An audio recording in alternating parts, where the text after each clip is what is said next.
gente já começa, que é o que acabou de acontecer. Maravilha. Obrigado, Lindolfo.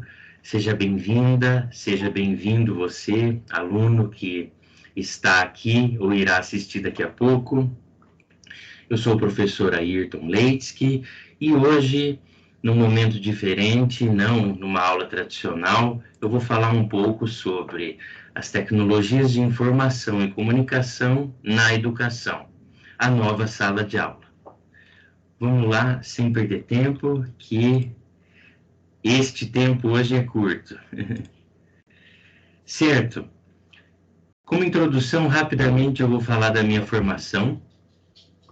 Então, eu fiz licenciatura em Geografia na Universidade Estadual de Londrina, especialização em ensino pela mesma universidade e também mestrado em Geografia na UEL em Londrina.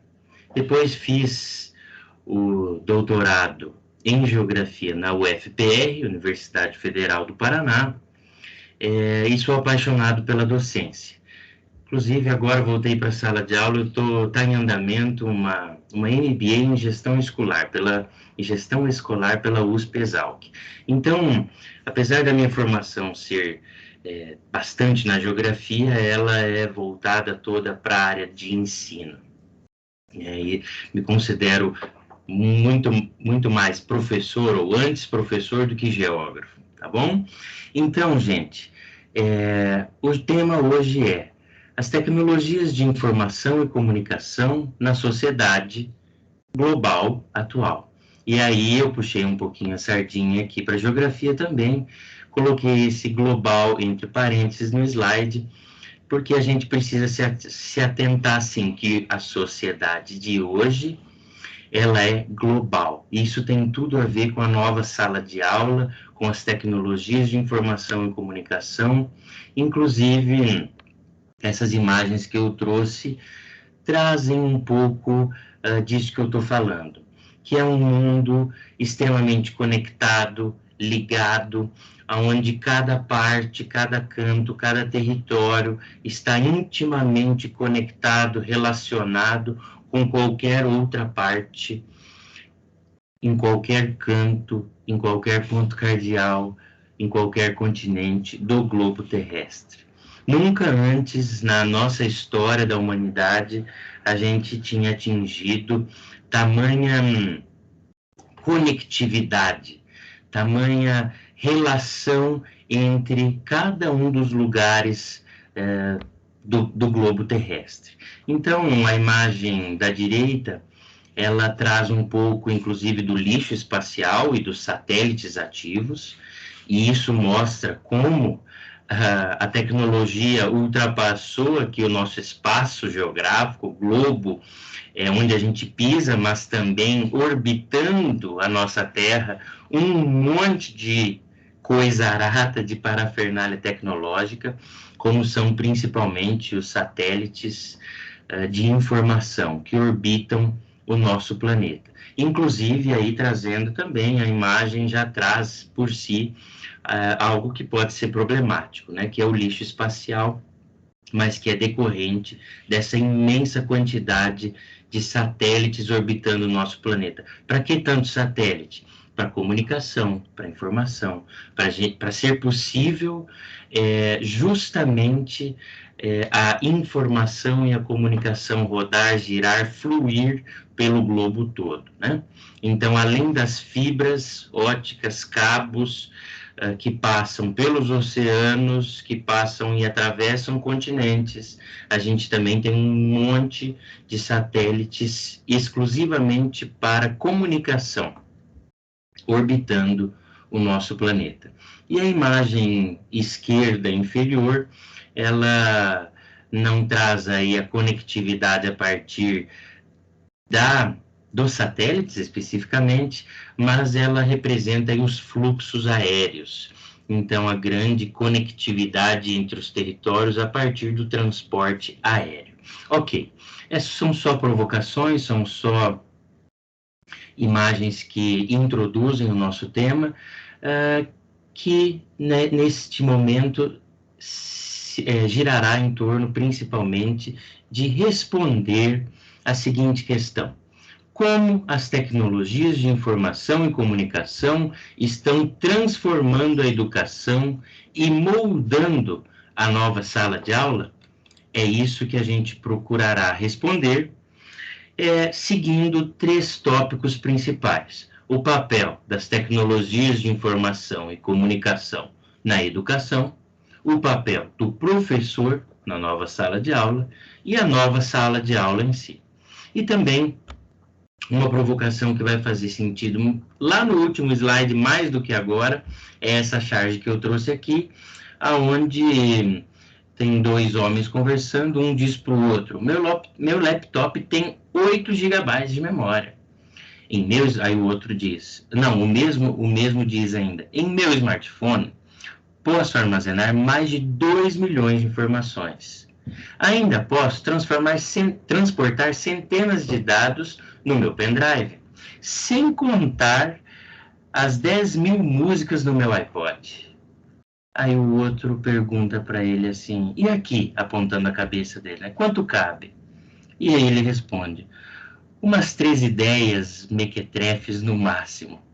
E olhe lá. Então, eu vou deixar para comentar mais sobre essa charge no último slide, tá bom? Bora lá falar sobre o papel das tecnologias de informação e comunicação na educação. Bom, a nossa educação, o ensino, como a gente sempre conheceu, ele está sendo transformado nos últimos anos, nas últimas décadas, pela mudança da própria sociedade. Então, o ensino tem que acompanhar essas mudanças que a própria sociedade passa, mas também muito em função do grande avanço das tecnologias de informação e comunicação. Como que tem ocorrido essas mudanças? Bom, primeiro item: acesso a informações e recursos educacionais. Cada vez mais, alunos e professores podem explorar conteúdos de aprendizado, como vídeos, artigos, e-books e simulações interativas que enriquecem o processo de ensino-aprendizagem. Então, são os recursos educacionais, né? Diversos nomes podem ser dados, as próprias editoras dos livros didáticos também passaram a produzir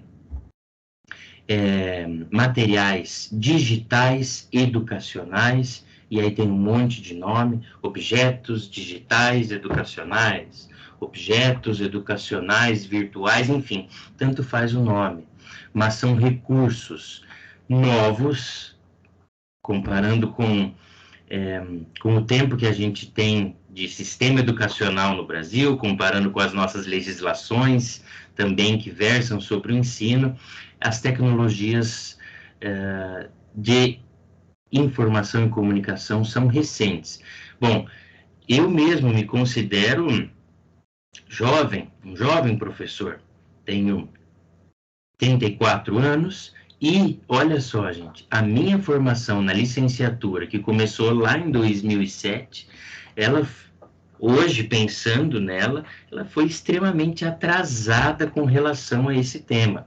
Então, veja como o avanço foi tão rápido que, por exemplo, a formação de professores demorou muito para acompanhar isso. Então, eu me formei numa universidade boa, que eu considero de qualidade, o curso foi bom, eu acho que eu me tornei um bom professor, tive ótimos professores, mas nesse ponto a UEL, Londrina, os meus professores, a licenciatura em Geografia lá estava extremamente atrasada.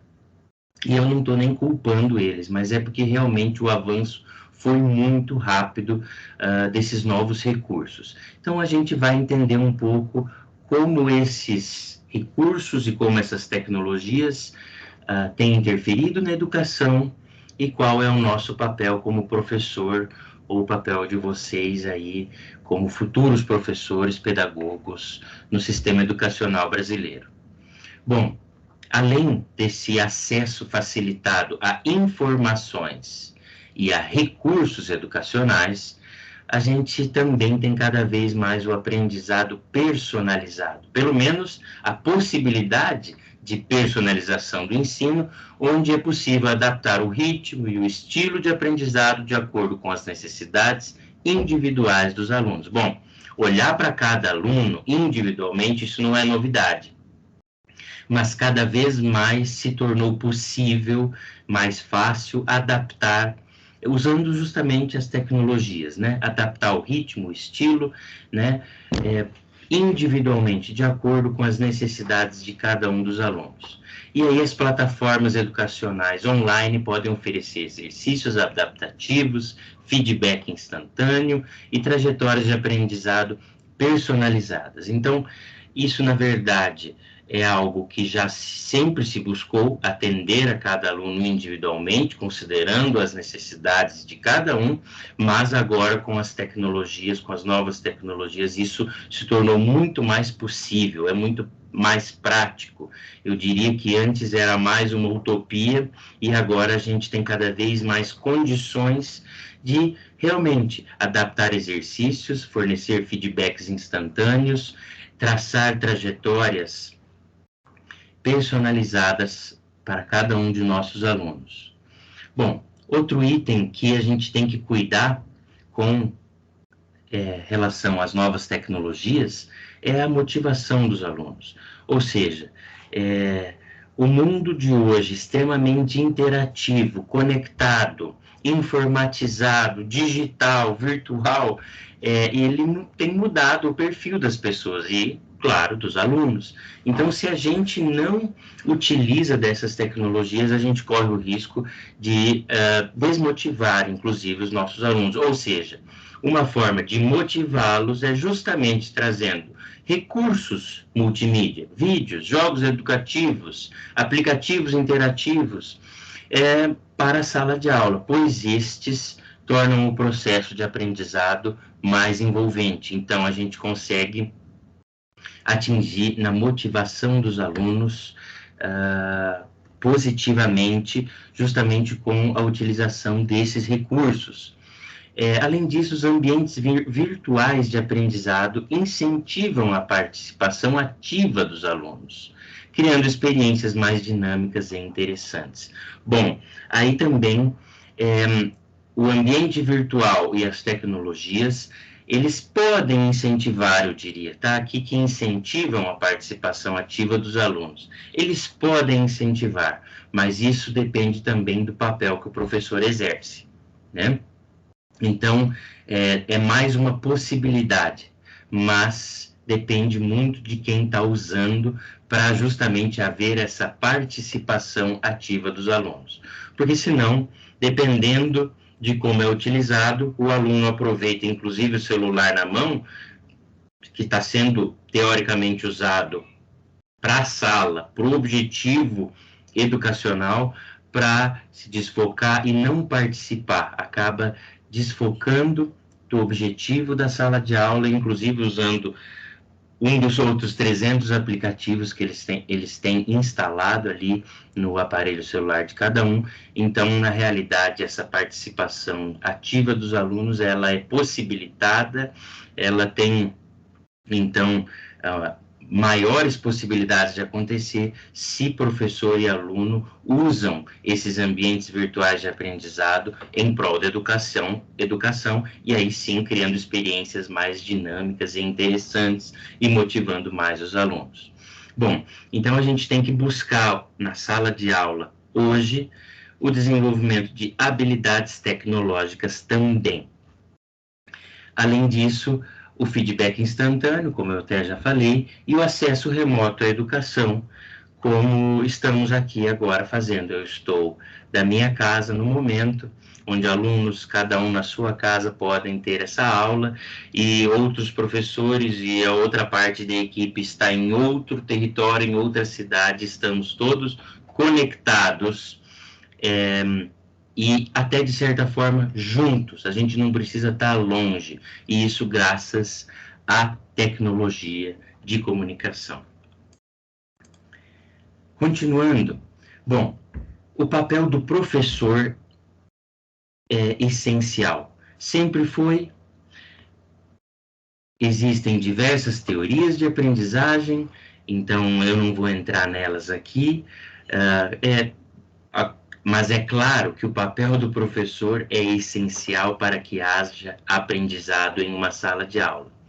E com o avanço das tecnologias de informação e comunicação, o papel do professor, ele também muda, ele se altera, justamente nessa nova sala de aula.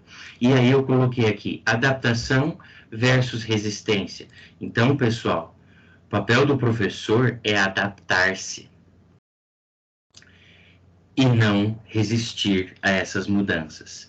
Eu não estou dizendo que tem que usar celular, ou notebook, ou tablet, ou data show, ou vídeo, todas as aulas, sempre. Isso não é o principal, né? A gente não pode substituir o que é principal, o que é fundamental na nossa aula, justamente pelas tecnologias, mas também a gente não deve resistir ao uso delas. Pelo contrário, a gente se adapta para cada vez saber usar mais e melhor, seguindo os nossos objetivos, os nossos planos de aula, o objetivo de uma disciplina, o objetivo de determinada aula, de determinada atividade, e assim por diante. Adaptando-se e não resistindo. Então, a adaptabilidade e resiliência são muito importantes. Resiliência no sentido também da adaptação, né?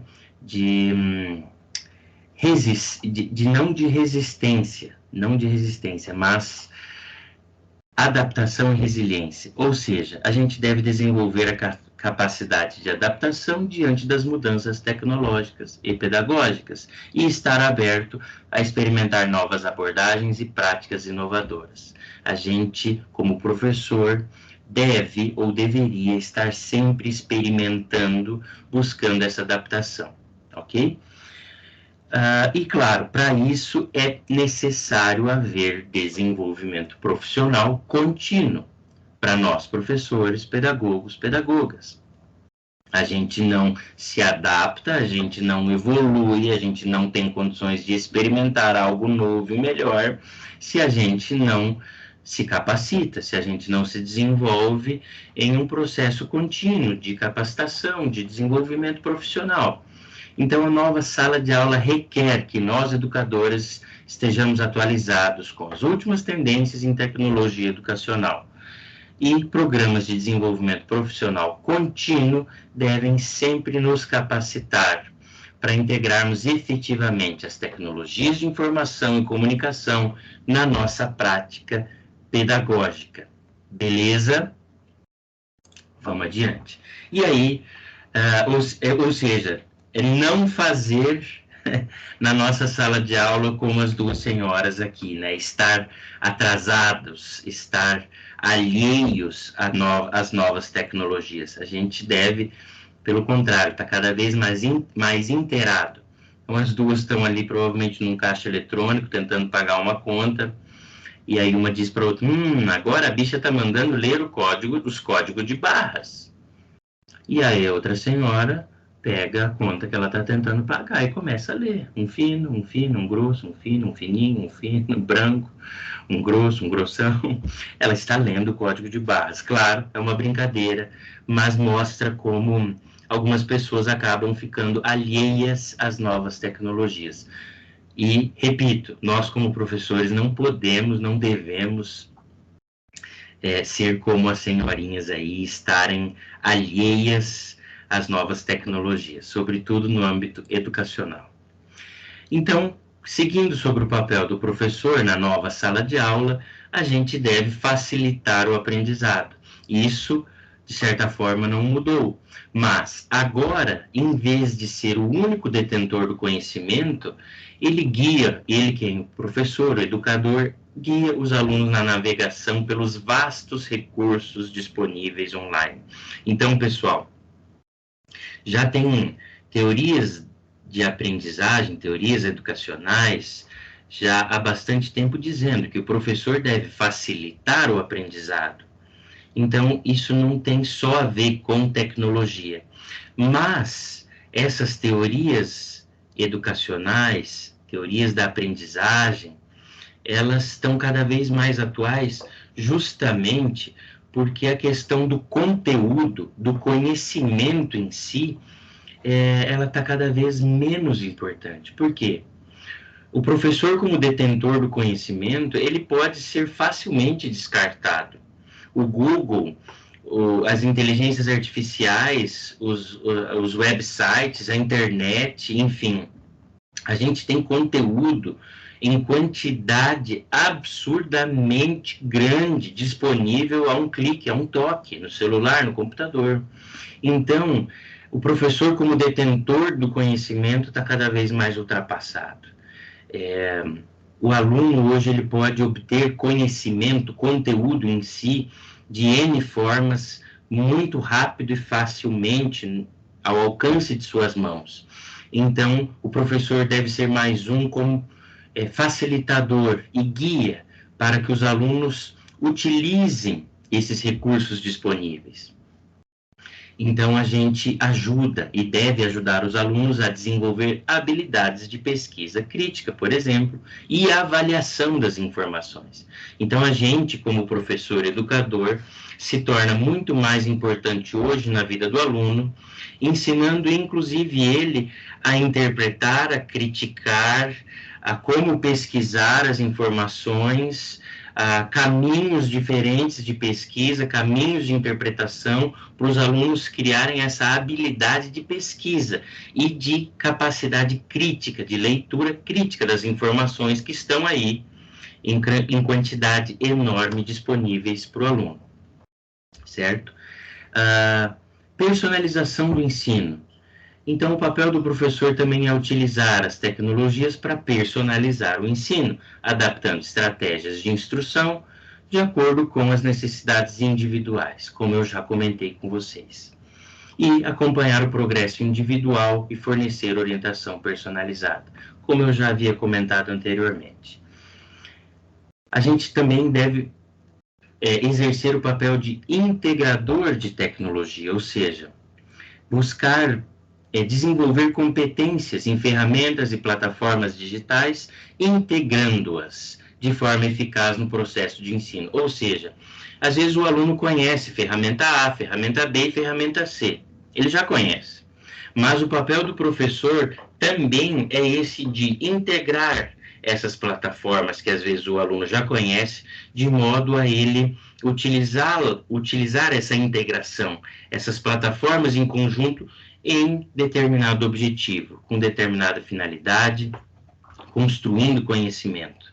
Então, cabe ao professor também a criatividade para usar tecnologia A com a tecnologia B, com o aplicativo C, para justamente a partir dessa criatividade possibilitar a construção de conhecimento, a construção de habilidades, competências, de senso crítico, de capacidade de interpretação, enfim. E explorar novas tecnologias e métodos inovadores para melhorar a experiência do aprendizado. Ok, adiante, seguindo, a gente também continua sendo criador do conteúdo, criador de conteúdo, mas também devemos encorajar os alunos a criarem esse conteúdo, promovendo a produção do conhecimento. E para isso a gente usa recursos multimídia, vídeos, apresentações interativas, simulações, jogos, diferentes materiais que estão disponíveis aí. Inclusive, parte do nosso tempo hoje como professor, pedagogo, organizando, preparando aula, não é somente estudando conteúdos e preparando a metodologia de como ensinar esses determinados conteúdos, mas também extrapolando as metodologias tradicionais e utilizando as novas tecnologias e pesquisando elas. A cada dia tem novos recursos disponíveis, então parte do preparo da aula hoje também deve passar por isso, pela pesquisa de ferramentas, de recursos, de vídeos, enfim, do que a tecnologia, do que o avanço da tecnologia da informação e da comunicação tem possibilitado para a gente. E, além disso, o papel do professor é facilitar a colaboração, Hoje, no mercado de trabalho, isso é cada vez mais valorizado, a colaboratividade. Então, nossos alunos devem ser incentivados constantemente e facilitados a colaborarem uns com os outros, inclusive criando conteúdo, mas de forma colaborativa. Então, da mesma forma que a gente também faz o feedback individual, mas não no sentido individualista da coisa, pensando na educação como um todo. Ou seja, há momentos em que o nosso feedback, o nosso retorno é individual, a gente prepara, inclusive, um exercício personalizado para determinado aluno, mas há momentos onde a equipe toda precisa trabalhar em colaboração entre os alunos e entre professor e alunos.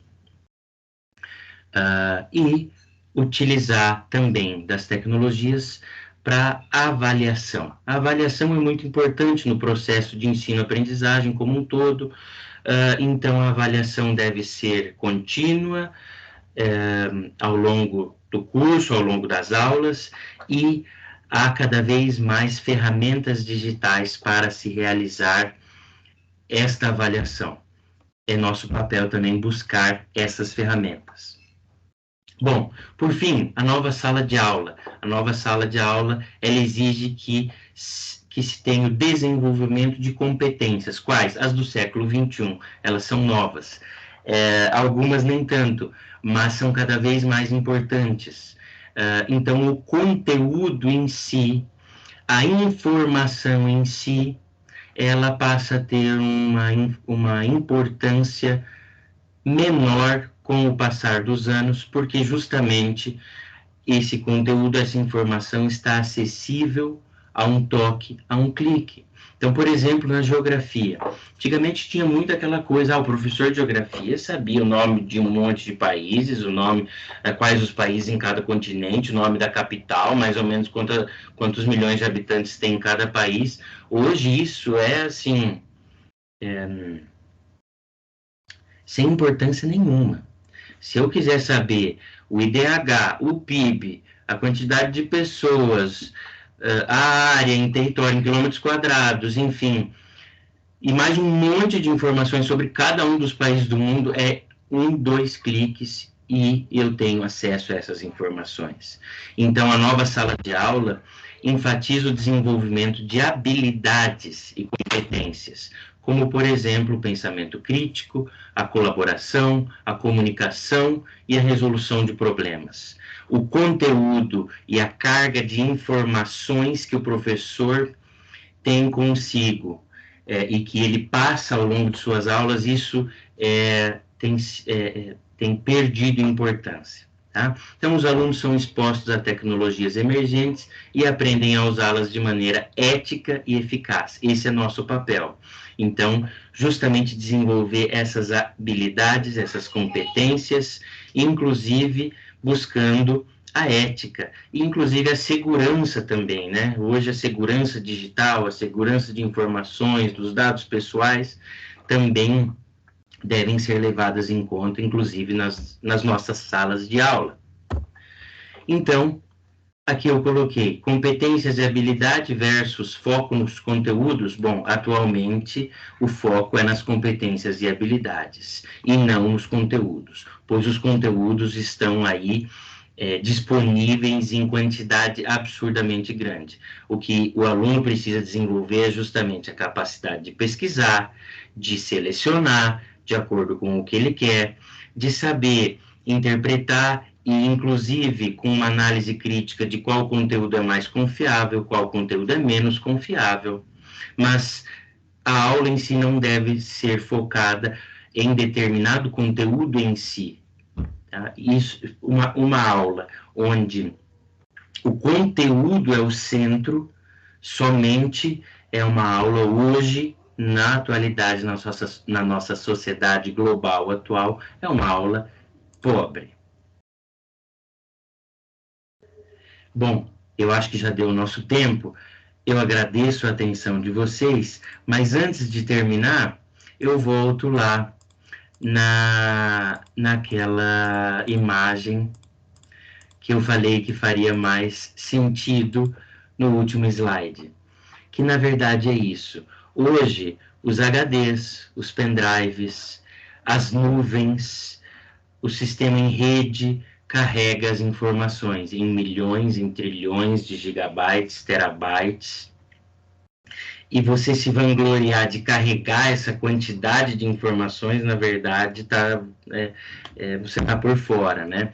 Porque carregar essa quantidade de informações as máquinas fazem, a gente acessa. Então, você carregar pendrive, ou laptop, ou notebook, ou ter uma conta com uma nuvem com espaço absurdamente grande, com informações, não vale de nada se você não sabe usá-las, se você não sabe interpretá-las, se você não tem senso crítico, se você não trabalha de forma colaborativa com outras pessoas, se você não tem as competências e as habilidades que o mundo moderno exige da gente. Ok? Era isso, pessoal, que eu tinha para trazer hoje nesses minutinhos, nesses poucos e rápidos minutinhos que passaram aqui com vocês. Mais uma vez, agradeço, vou deixar o slide de agradecimento aqui e abro para perguntas. Se alguém aqui gostaria de abrir o áudio ou digitar a pergunta no chat, fique à vontade.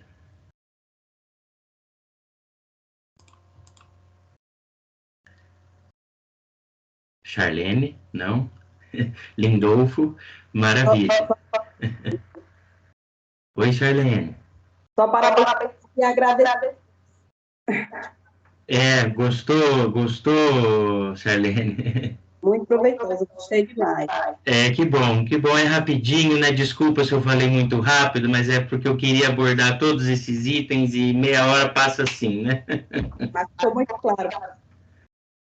Que bom, Charlene. Espero que aproveite e utilize aí esses conhecimentos na sua trajetória aí como pedagoga, professora, educadora, nesse nosso mundo desafiador de hoje em dia, né?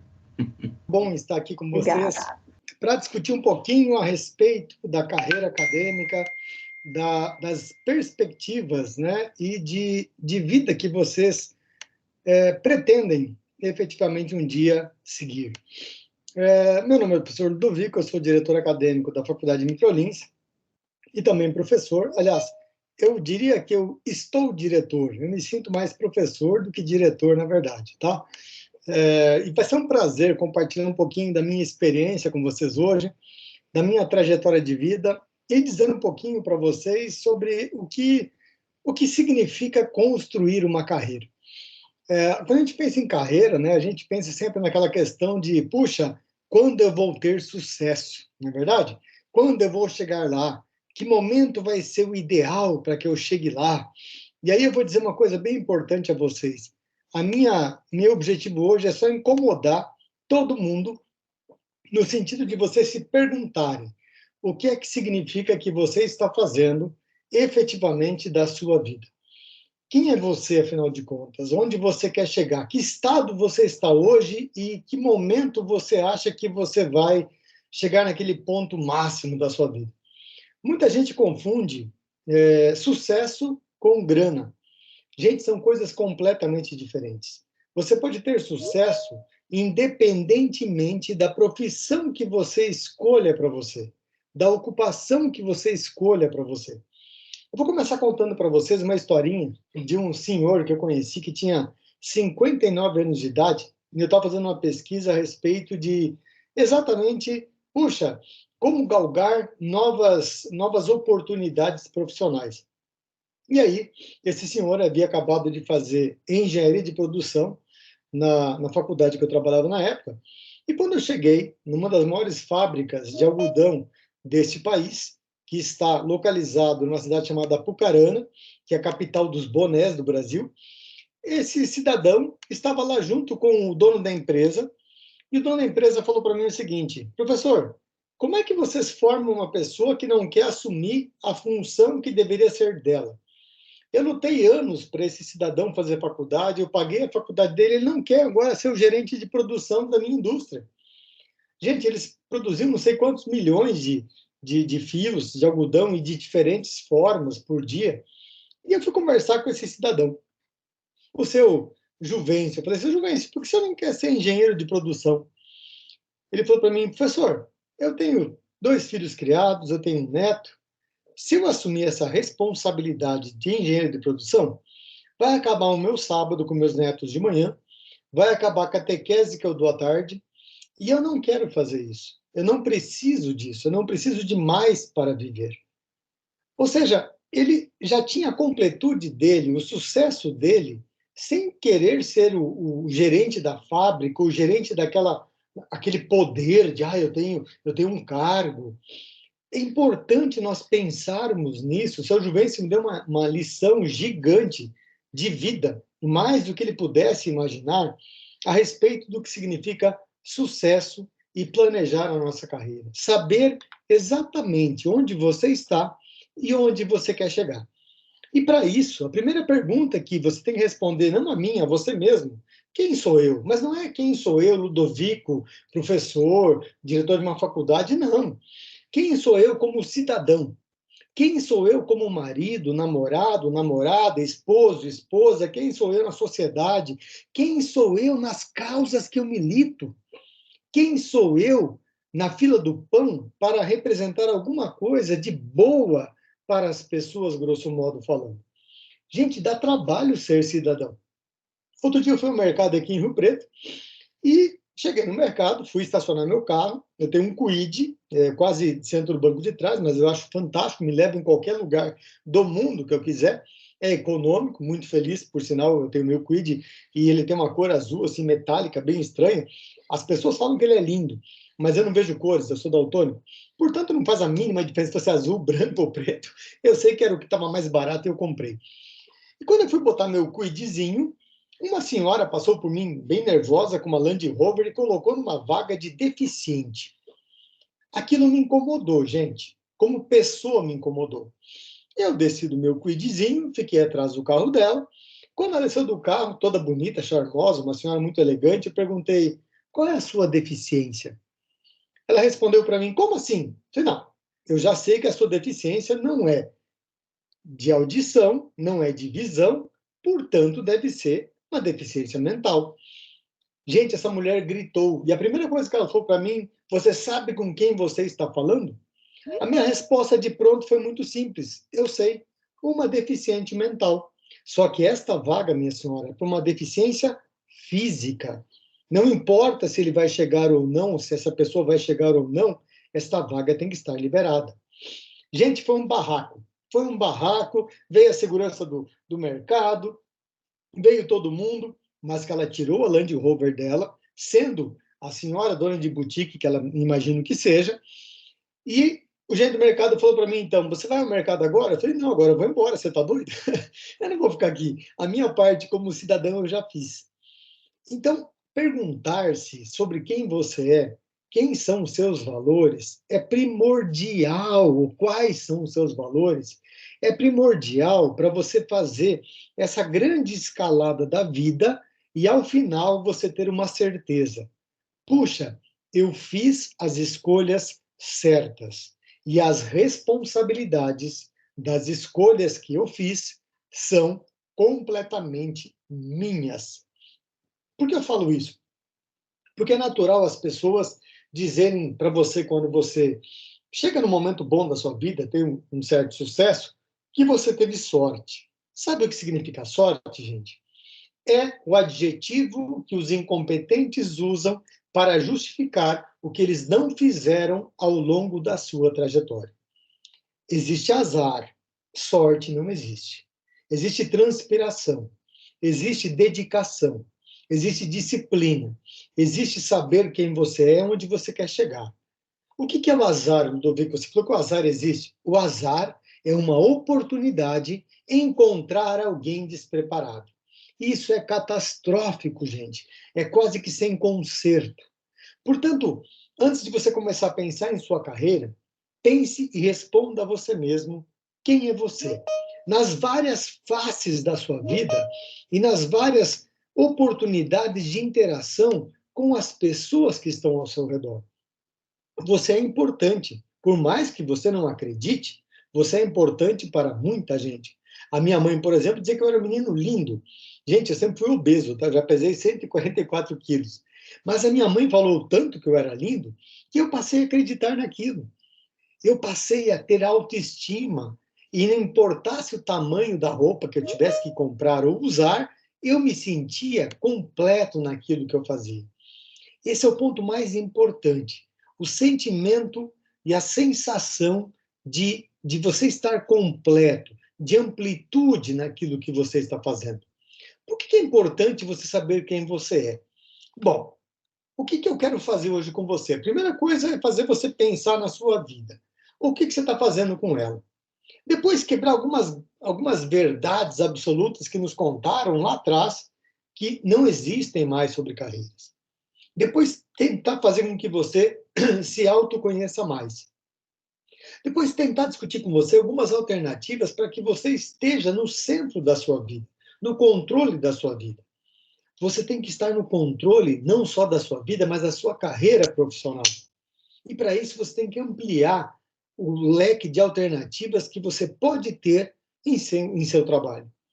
Primeira coisa importante, gente, não é só mais de CLT que vive o homem de carteira assinada. Eu sou filho de um cara que era juiz. Imagine a frustração do meu pai quando eu não fiz direito. Quando eu cortei meu cabelo pela primeira vez e raspei no zero, eu cheguei em casa feliz da vida, falei, pai, passei no vestibular na universidade pública. A primeira pergunta que ele fez foi, é direito? Eu falei, não, pai, vai ser letras. Ele ficou indignado. Ele ficou decepcionado. Eu queria ser professor. Depois eu fiz a segunda graduação e voltei em casa de cabeça raspada. Ele falou, puxa, agora você tomou juízo, fez direito? Eu falei, não, pai, vou fazer publicidade. A resposta dele foi, além de burro, você é pobre, né, cara? Pelo amor de Deus. Depois, ao fim da vida, aos seus 76 anos de idade, prestes a completar 77, a vir a falecer, eu não me esqueço da cena mais antológica e mais bonita que eu vivi na minha vida. Meu pai estava no hospital, ele tinha tido 7 AVCs, não estava bem de saúde, e quando eu fui visitá-lo no hospital, eu falei, pai, me promete que você vai estar presente lá no meu doutorado, que eu vou defender o doutorado. Ele me falou o seguinte, filho, não vai dar tempo, não vai ter condições de eu ir lá. Mas você me promete uma coisa? Eu falei, o quê, pai? Você vai lá na minha mesa, abre a minha gaveta, e esta aqui é a caneta que ele mandou eu pegar. Uma Mont Blanc, que ele assinou a vida inteira como juiz. E ele me falou o seguinte, você vai me prometer que você vai assinar a sua tese de doutorado com essa Mont Blanc, porque você vai ser doutor de verdade. E me desculpa por não ter ido em suas 2 primeiras formaturas. Gente, isso é muito forte. Isso nos leva a acreditar que as escolhas são nossas. E a gente pode chegar à completude, à felicidade, ao sucesso, sem necessariamente ter um cargo, um staff tão alto, como talvez ele tivesse tido e teve ao longo da vida inteira. Eu nunca fui chamado de doutor na minha vida, tá? Até porque eu acho que é deselegante o título acadêmico vir antes da minha pessoa. Até porque, gente, se papel fosse importante, ele não estava no banheiro, e ele está lá. Portanto, o papel é apenas um staff, é apenas um status. E a pergunta que ficou, e por que eu fiz doutorado na minha vida, fiz mestrado, foi porque eu queria ser um professor melhor. Como diz o Leandro Carnal, eu queria ser o melhor professor do Brasil. E eu juro para vocês que eu luto todos os dias para fazer isso. E como é que eu faço isso? Me preocupando com vocês. Como, por exemplo, hoje, preparando toda uma palestra antecipadamente para mostrar que, fazendo com carinho, as coisas vão acontecer. E o carinho de recíproca da pessoa que você faz uma coisa bem feita, nem Mastercard paga. Não, a gente não faz isso por propina, por dinheiro. Quando eu falo propina, é porque no espanhol propina significa dinheiro, né? Ou por massari, por money, por grana. Não, a gente faz porque a gente se sente bem em permitir aos outros que os outros também se sintam. Bom, se você conseguiu responder a você mesmo quem é você, a segunda pergunta é por que você está aqui? Por que você está assistindo uma palestra numa quarta-feira? Você podia estar jogando, sei lá, um jogo no videogame, assistindo no Netflix, podia estar agora tomando uma cerveja com os amigos e você resolveu parar um tempo para pensar na sua vida. Isso é muito importante, porque se você não sabe por que você está aqui, você vai cair aquela grande armadilha, e eu acho linda esta história da Alice no País das Maravilhas. Alice pergunta para o gato, e quantas vezes eu ouvi das pessoas, como professor, perguntarem dela em pré-vestibular há muitos anos, perguntarem para mim, que curso eu vou fazer? Que caminho eu devo tomar? A resposta do gato é muito simples. Para onde você quer ir? Alice responde, eu não sei. Bom, o gato inteligentemente, sabiamente responde, se você não sabe aonde quer ir, todos os caminhos vão levar você a lugar nenhum. Gente, é muito importante nós decidirmos onde nós queremos ir, onde nós queremos chegar. Uma carreira bem-sucedida só acontece a partir dessa resposta, porque aí você estabelece metas. E metas não são sonhos. Sonho é o que você faz todo dia 31, quando você pega aquele papelzinho assim na mão, né? E você escreve lá: o ano que vem eu quero fazer academia, eu quero emagrecer, quero arrumar um namorado, uma namorada, quero casar, quero comprar um carro. Aí você pega aquele papel e, infelizmente, você coloca entre algumas folhinhas, algumas sementinhas de uva, dobra muito bem dobrado e põe na carteira. Não faça mais isso. Isso é sonho.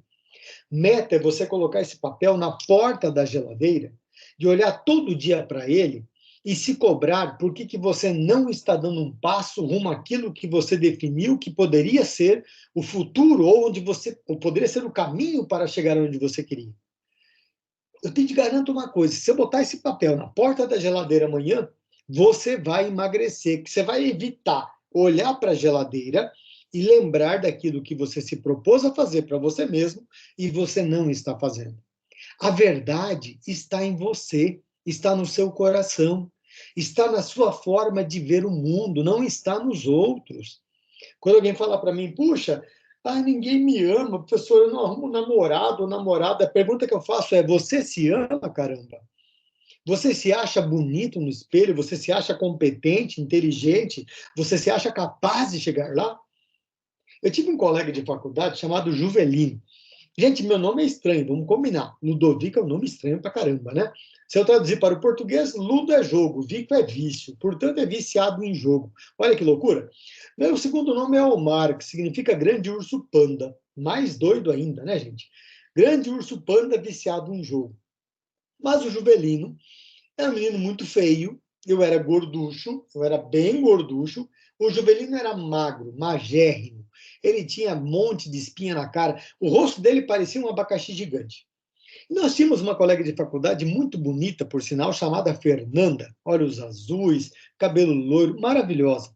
Um dia o Juvelino, na cantina da faculdade, lá em Curitiba, da Federal, me falou o seguinte, eu e mais dois colegas, eu vou conversar com a Fer e vou convidar ela para ir no cinema. A gente começou a rir e apostamos com o Juvelino. Nós pagamos a entrada do cinema, Juvelino.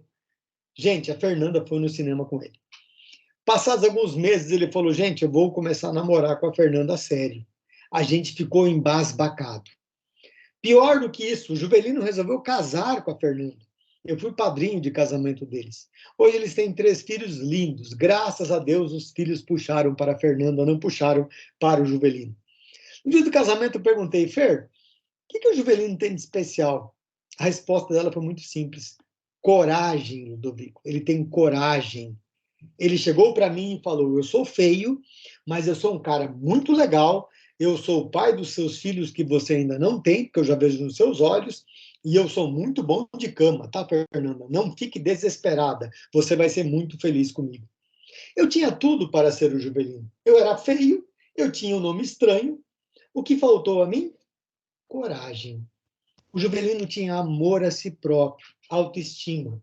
Ele sabia que era capaz e ele foi capaz de.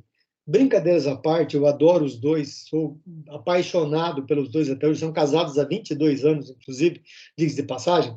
Sempre foi mar de rosas? Não, o Juvelino dormia em casa algumas vezes, que ele brigou com a Fernanda. Mas e qual o problema? O problema está na gente não confiar na gente mesmo e não saber onde nós queremos chegar e quem nós somos. Quando você encontrar alguém, portanto, de sucesso, ou que tem um empreendimento de sucesso, tenha sempre na sua cabeça essa linda frase do Peter Drucker. No mínimo, em dado momento, houve a necessidade de uma decisão corajosa, de dizer sim, de dizer não, de apostar as suas fichas, de ir à frente. Isso não quer dizer que o sucesso não vai passar por atropelos, claro que vai. O Brasil é o único país do mundo que as pessoas chegam à falência e elas são vistas como derrotadas. Nos Estados Unidos, ninguém investe numa startup se o cara não quebrou 3, 4 vezes. Gente, tropeçar é parte da vida. Meu pai sempre dizia, filho, quando tudo estiver muito bem, não se preocupe, vai dar merda uma hora dessas. E quando algo estiver muito ruim, tenha calma. Um dia as coisas vão entrar nos eixos e tudo vai melhorar. Desde que você faça a sua parte para que isso aconteça. Isso é extremamente importante, isso envolve muita coragem, gente. Mais coragem do que pular de paraquedas. Eu vou pedir quem estiver com o microfone aberto agora, por gentileza, feche. No final eu vou abrir para perguntas, tá? Só para não interromper aqui os colegas também que estão juntos. Beleza? Gente, por favor, feche o microfone. Lindolfo, feche o microfone das pessoas, por gentileza, para mim. Estão ouvindo? Estamos ouvindo. Nós estamos te ouvindo. Querido, eu pediria que você fechasse o microfone agora. No final, você pode abrir para perguntas. Não sei. Então... Lindolfo, você está com a gente? Por gentileza, feche o microfone de todo mundo. Obrigado. Então, vamos lá, gente. Então, qual o primeiro mito sobre carreira? Quando você escolhe uma formação, você escolhe a carreira para o resto da vida. Isso não existe, gente. Hoje, 30% das profissões que existiam há 10 anos não existem mais. E daqui a 10 anos, 40% das profissões que não existem, existirão. Exemplo, há 10 anos ninguém pensava que nós teríamos um dia a necessidade de contratar um analista de BI. Há 10 anos ninguém imaginava que precisaríamos ter um designer educacional para atuar dentro da educação para preparar o ambiente virtual de um aluno para ele estudar. Perceba como as coisas passam muito rápido. Outro dia eu estava no mercado e fiquei muito triste, porque tem aquela pessoa chamada empacotador que põe a compra no mercado, na sacolinha, e aí ele falou para a caixa, todo feliz, eu sei o que eu quero fazer da minha vida. Gente, eu sou professor, eu não aguentei, tive que perguntar para ele. Cara, o que você quer fazer? O que você quer fazer? O que você quer ser na sua vida? Eu já sei, eu quero ser caixa de supermercado ou, no mínimo, caixa de banco. Gente, essas duas profissões em 2 anos estarão exclusas. Quantos mercados você conhece hoje que já tem o seu autoatendimento, você passa a sua compra e você mesmo paga? Caixa de banco, lembra de um banco há 5 anos? Quantas pessoas estavam numa agência bancária e quantas estão hoje para nos atender? Gerente de relacionamento de banco, ele tá completamente passivo de extinção. Nos Estados Unidos, a inteligência artificial permite que, por exemplo, um advogado coloque a causa dele tipo uma inteligência artificial, um GPT da vida, e peça para que ele dê os melhores caminhos de resposta, inclusive quais foram as ações que aquele juiz que vai analisar o processo dele já tomou de decisões. O contador, a Receita Federal, este ano, colocou a declaração previamente preenchida. Cuidado, você não vai escolher uma formação e isso vai ser uma carreira. A formação é para você simplesmente aprender a fazer o quê? A pensar, e pensar dói, crescer dói. Então, não há uma única escolha na sua vida profissional durante a vida inteira. Gente, eu me formei em letras e publicidade, eu dava aula de português. Eu nunca me senti tão inútil durante 8 anos da minha vida enquanto dando aula de português. Eu dava análise sintática, explicava o que era objeto direto, indireto, partícula passivatora, análise sintática completa. Nossa, agora uma partícula expletiva. Um dia uma aluna perguntou, professor, quando você escreve o texto, você pensa se você vai usar um objeto direto ou indireto? Não, eu nunca pensei, gente. Não é necessário pensar nisso. Perceba, aí eu falei, caraca, eu estou falando para as paredes, eu estou me preocupando mais com a piada que eu conto do que com o conteúdo que eu dou. Então, a graduação ela é um caminho para o sucesso, sim, porque ela separa as pessoas que têm curso superior das que não têm. Ela abre mais oportunidades, mas não é também cartão de visita de sucesso. Gente, a Unicamp forma muita gente maravilhosa, mas muita gente ruim. A UNB forma muita gente maravilhosa e muita gente ruim. A USP forma muita gente maravilhosa e muita gente ruim. A pergunta é: o sol nasce para todos. Alguns querem morrer albinos, outros se queimam, outros morrem bonitos. Portanto, se preocupe sempre com o lugar que você quer encontrar. E nem sempre a nota 10 da sala, me perdoe, aquele CDF que tirava 10 em tudo, vai ser o cara que vai chegar na ponta depois. Se eu for competente, professor, sem qualquer formação, vai dar certo? Não vai, gente. Não vai. Você vai demorar muito mais para chegar lá na frente. Você não desenvolveu habilidades de pensamento, raciocínio, de insights que uma formação superior te dá. Não dá para você arriscar. A escolha correta garante sucesso? Depende do que a escolha correta para você. É o que te faz feliz? É o que você queria fazer? Gente, se eu fosse advogado, eu seria catastrófico. Eu não conseguiria defender as pessoas. Jamais eu não conseguiria mentir numa causa ou achar elementos, não é mentira, mas plausíveis para defender alguém. Eu não conseguiria fazer isso. Ainda bem que eu não fiz direito. Eu paguei minha conta, meu filho fez direito e eu já promotor, graças a Deus. Eu preciso separar um tempo de trabalhar, de estudar? Sim. Você tem que ter vida. Você não pode estudar e trabalhar o tempo todo. Descubra o que te faz bem, qual é teu hobby. Gente, eu odeio academia. Porque eu acho que a academia serve para duas pessoas. Aquelas que não precisam, que já são lindas, e as que não têm jeito. Eu estou naquele grupo do não tem jeito. Mas como eu estou chegando aos 50, e eu não quero ficar travado numa cadeira de rodas, eu, Ludovico, outro dia, faz 2 meses, fui buscar uma academia aqui em Rio Preto. Como eu não queria encontrar com as pessoas que não precisam de academia, só as que não têm jeito, eu escolhi, por ser 24 horas, às 11h30 da noite para fazer academia. E coloquei na minha agendinha. Minha agendinha é um post-it na porta da minha geladeira, tá? Olha aqui o post-it. E eu coloco lá, segunda, quarta e sexta, eu vou à academia às 11h30 da noite. Quando eu volto para casa, eu volto tão feliz, porque eu consegui cumprir aquela meta, e eu consegui me movimentar. Eu não vou ficar musculoso, bombadão, bonito. A natureza não foi tão generosa assim comigo, né? Mas, pelo menos, aquilo me dá uma satisfação. Me libera uma coisa chamada endorfina, que te libera quando você faz alguma coisa boa para alguém sem ter pedido para você fazer. Te libera quando você faz um trabalho voluntário. Eu moro aqui em Rio Preto, num bairro muito tranquilo, um bairro bem tradicional, tem muitas pessoas de idade, e tem aqui uma igreja católica. Eu estudei para padre 6 anos, fui convidado a sair, graças a Deus não fui padre. E outro dia eu fui lá e conversei com o padre, fui à missa, falei: padre, o que eu posso fazer para ajudar? Ele me falou: olha, filho, a gente está montando aqui um grupo de estudos e tal. Eu falei: cara, eu posso dar aula. Então agora, toda a quinta-feira, depois das 8 da noite, eu vou lá e dou aula de redação para o curso do Enem, gratuitamente para pessoas que querem fazer o Enem este ano. A igreja seleciona as pessoas, eu vou lá e dou aula, eu vou dar aula, independente de religião, tá, gente? Eu vou lá e dou aula, porque eu fiz mestrado, doutorado, 2 universidades públicas. Eu acho injusto não devolver para a sociedade o que a sociedade pagou para mim. Como eu faço o curso de redação todo ano, gratuitamente na internet, aberto às pessoas, corrijo redação, isso me dá prazer, me dá aquela endorfina de falar: puxa, eu estou fazendo a minha parte pelo outro. Isso é sucesso, gente. E, professor, eu posso separar minha vida pessoal e profissional? Não tem como. As redes sociais não permitem mais. Então, cuidado com o que você posta. Cuidado com a imagem que você transmite de você. Ah, eu estou na praia, naquele grupo de amigos, vou tirar uma foto de sunguinha de crochê e botar na rede social. Ah, eu estou abafando.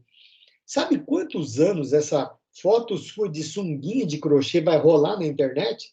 Pelo menos 50 anos, segundo estimativa de especialistas. Para quê? Para que essa exposição?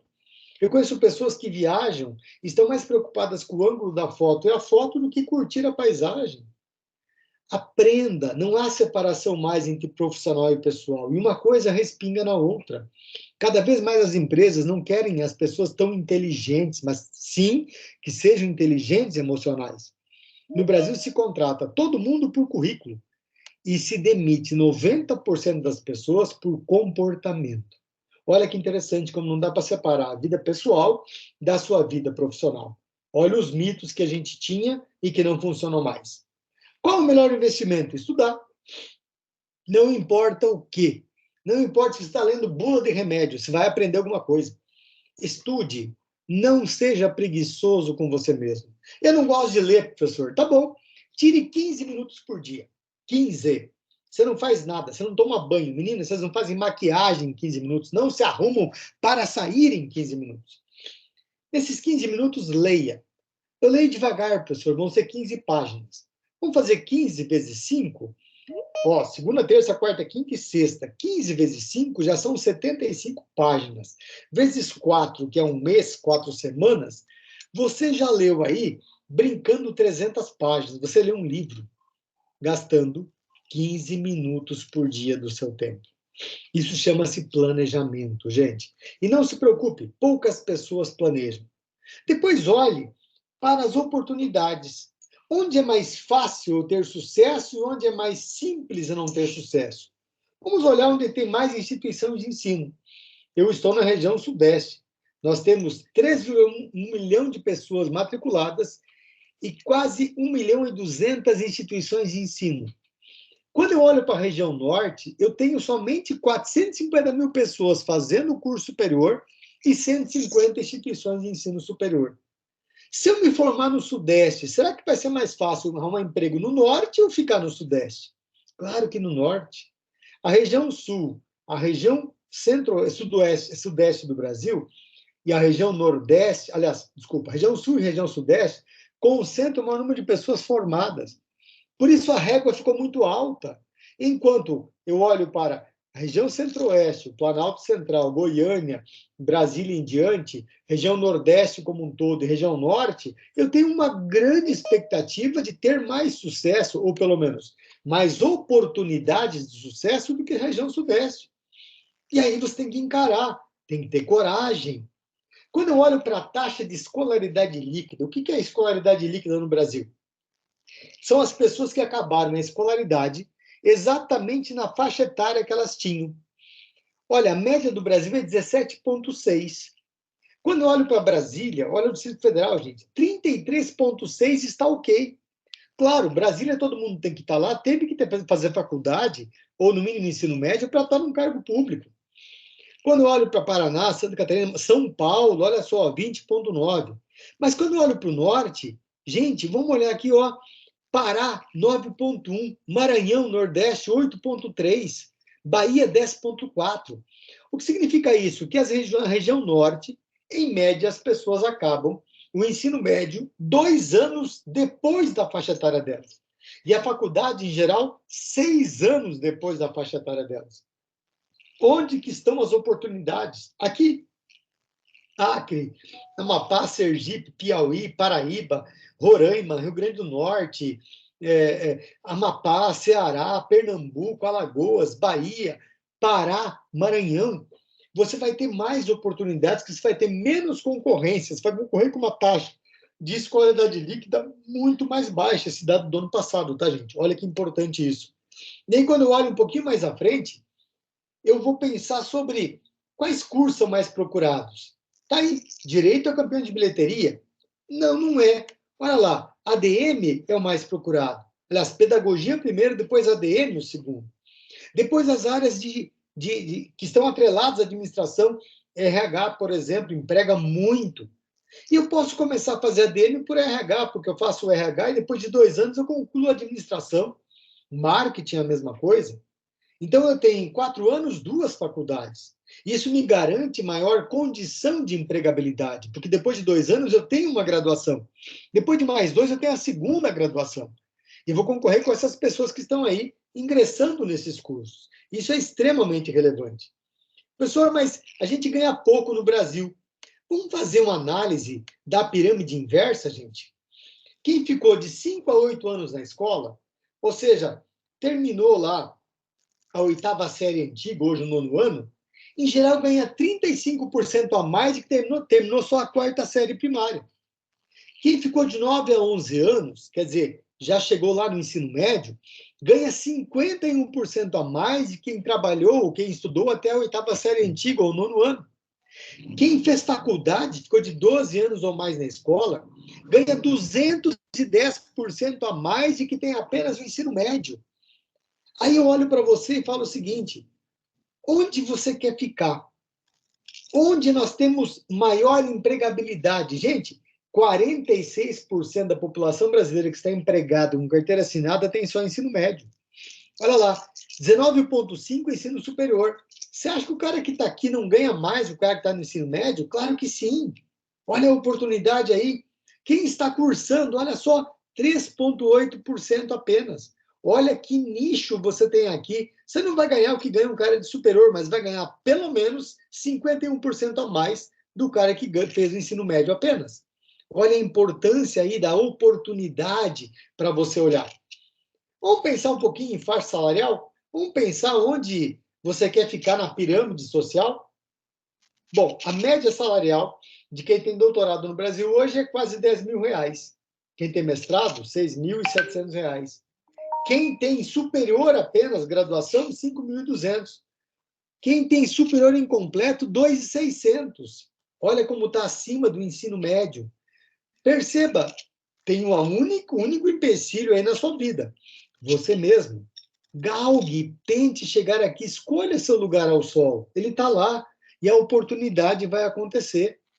A chance está aí. Depende de você estar preparado para encontrar essa oportunidade. Isso é extremamente relevante quando se fala em carreira. Quando eu olho para o estoque de emprego no Brasil e vejo as demissões, principalmente período pandemia, quem mais demitiu, gente? Olha só, médio completo e fundamental completo. Quem menos demitiu? Ensino superior. Por quê? Porque você tem uma dificuldade de achar outra pessoa e o turnover, quer dizer, o custo de demissão e contratação é maior do que manter a pessoa. Eu quero ganhar mais, professor. Faço pós-graduação, 107% a mais da média no Brasil. Então, lembra que eu falei há pouco sobre eu tenho talento, professor, mas não tenho formação. Olha aqui que bacana. Um exemplo concreto de que a formação é uma coisa muito diferente. O cidadão montou um táxi, que já está em fase de exclusão, graças ao Uber, né? Montou fazer um belo cartão de visita. Diz que táxi Ventura. Pontualidade, conforto, segurança, viagens em geral com hora sem hora marcada e sem taxa de chamada. Gente, ele descobriu a letra maiúscula nesse cartão. Olha quantos erros de português aqui, ó. Todas as letras maiúsculas devendo ser minúsculas. Ele tem boa atitude, iniciativa, mas faltou um pouquinho de formação. Professor, está muito chato, você é professor de português, por isso você está enchendo o saco por causa das letras maiúsculas. Não, gente. É a tua imagem, é o teu cartão de visita. Pior é esse aqui, ó. Ele fez um belo cartão de visita. Deve ser do Rio esse cidadão, ó. Parabéns, você andou com alguém de responsabilidade. Maior satisfação é servi-lo bem. Para isso, fiz curso de direção defensiva, ofensiva, antissequestro. Também sou formado em agente especial e supervisor de segurança pelo Cefap. Cara, ele está no Rio, certamente pela preocupação com a segurança. O cara faz tudo isso e coloca o telefone à mão, gente. Quando alguém me dá um cartão de visita com o telefone à mão, eu peço para ele rasgar, jogar fora, mandar uma mensagem no meu WhatsApp, porque é a imagem dele que vai ficar. Em primeiro lugar, hoje você usa cartão digital. Em segundo lugar, você não faz mais essa porquice de colocar à mão alguma coisa, fazer um risquinho lá e consertar. É a tua imagem. A competitividade aumentou. Então, cuidado com aquele conceito que você tinha de carreira, que ele está lá no passado perdido. A palavra-chave hoje é mobilidade. Mobilidade significa o quê? A responsabilidade pode não ser minha, mas o compromisso é. Pode ser que eu não seja o cara para atender aquela pessoa que chegou na loja naquele momento, mas é um cliente. Ele tem que ter uma boa experiência. Eu vou me esforçar para acontecer aquilo. E isso vai gerar em você um crescimento substancial. E se você quiser crescer numa empresa, me perguntar qual é o segredo do sucesso, faça tudo aquilo que ninguém quer fazer. É exatamente ali que você vai ser visto. vai ser o teu cartão de visitas, a tua porta de entrada para uma ação empreendedora e de sucesso. Empreender não é montar uma empresa. Existe o intraempreendedor, o que tem iniciativa, o que corre riscos, o que aponta medidas ou possibilidades de soluções diferentes. É o que o mercado quer. É exatamente o que o mercado anseia por contratar. Não dá para dizer que o digital não está em todos os lugares. Gente, essa foto que está aí com um Sony Vaio é do Xingu. Essa foto é real, tá? Os índios estavam lá com esse notebook. Eles são índios, mas eles não estão desconectados. A segunda foto aqui, que tem essa imagem do 42, é uma universidade que fica no Vale do Silício, eu tive o prazer de visitar. É a chamada Universidade Sem Diploma. Como assim, professor? A concorrência para entrar é de 350 alunos por um. Você vai fazer um processo seletivo para uma universidade que não vai te dar um diploma. Você vai trabalhar em equipes multidisciplinares. Se você estudou alguma coisa de humanas, é bom em exatas e sabe resolver problemas, você vai integrar uma equipe. E você vai ter problemas e projetos para resolver, e semanalmente um pitch. 2 minutos para apresentar o que o grupo desenvolveu. Se você não for bem avaliado nesse pitch, que vai ter um professor que te orientou nessa semana toda e um grupo de empresários, você simplesmente não pode ficar para a semana seguinte. Isso implica em quê? Você não vai perder o dormitório, vai perder a refeição por $2 ao dia, café, almoço e janta, e vai ter que se esforçar para participar de um pitch ou outra equipe na semana que vem e voltar para o jogo. Gente, essa universidade tem um programa de 4 anos. O cara que ficou mais ficou 2 anos e 6 meses. E ele saiu de lá ganhando $30 mil, $40 mil, trabalhando no Vale do Silício, para a Apple, para Facebook, para LinkedIn, para Google, e está feliz da vida. Eu tive o prazer de ser recepcionado por um estudante de engenharia elétrica do Brasil que parou o curso no 4º ano. O pai dele é coordenador do programa de mestrado e doutorado da USP e está lá fazendo, quer dizer, estava, hoje não deve estar mais, né? Estava lá fazendo essa imersão na Universidade 42, a chamada Universidade Sem Diploma. Essa foto aqui embaixo, gente, é o ambiente de trabalho do Facebook. Isso aqui é um ambiente de trabalho. Não tem sala, tá vendo? Todo mundo tá junto. E tem gente de todas as formas, tudo colorido, bonitinho. Essa aqui é a sala de trabalho da Google. O cara tá cansadão, vai jogar uma sinuca, lá tem a cervejinha no final do dia, se ele quer fazer um happy hour. Você trabalha por metas, por entregas. Você entregou em 2 dias o que era para fazer em 7, você está livre. Olha como o mundo mudou. E nós vivemos um pouquinho disso agora com a pandemia. A empresa que eu trabalho, a Movedu, que é a mantenedora, a proprietária da faculdade Microlins, ela permite que eu trabalhe em casa, home office, segunda e sexta-feira. É fantástico. Eu trabalho mais, gente, porque eu não tenho que sair, me deslocar. Eu faço meu almoço, como em casa. É maravilhoso. Eu tenho tempo com o meu cachorrinho aqui do meu lado. É muito bom. O conceito de trabalho, de bater cartão, de Charlie Chaplin, aquele filme Tempos Modernos, ficar apertando o botãozinho, ele já passou, gente. Desculpa, ele não vai voltar mais.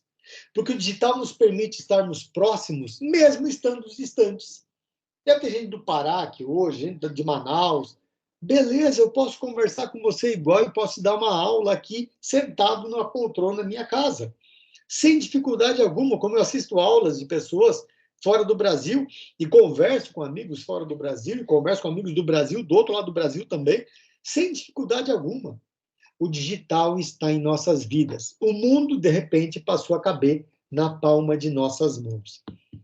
Gente, isso aqui não é mais inovação.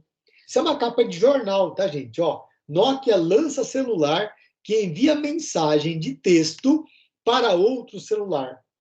Gente, dá para acreditar nisso? Não tinha WhatsApp, né? Que loucura. Esse jornal não tem mais do que 15 anos. E olha que loucura isso aqui. Aprenda a compactar uma música para caber em 3 disquetes. A pergunta que eu faço é, por que raios eu coloquei uma música em 3 disquetes e como é que eu ouviria esta música? Gente, isso já foi. Ó, para quem não conhece, isso é um disquete, tá? É o pendrive do século XXI. Gente, olha que doideira. Eu não esqueço disso. Na década de 80, eu fiz curso de datilografia. Já se afirmou isso, ó. Quem não tem curso de datilografia ficará de fora do mercado de trabalho. Outro dia eu vi um vídeo na internet uma menininha de 5 anos com o pai, e o pai mostrou a máquina de datilografia para ela, botou um papel, e ela datilografou, como se falava antigamente, né? Para ela digitou. E ela olhou para o pai e falou, papai, que computador massa, eu digito e já imprime. Ela nem sabe o que é isso, gente. E isso tem apenas 15, 18 anos. Olha o que era inovação e o que é inovação nos dias de hoje. Inovação é isso aqui. Inteligência artificial que consegue simplesmente substituir 360 mil horas de um advogado e já dá o parecer de qual é o melhor caminho para aquela defesa, inclusive com a petição pronta. JP Morgan usa isso faz 3 anos nos Estados Unidos. Perceba o que é inovador hoje.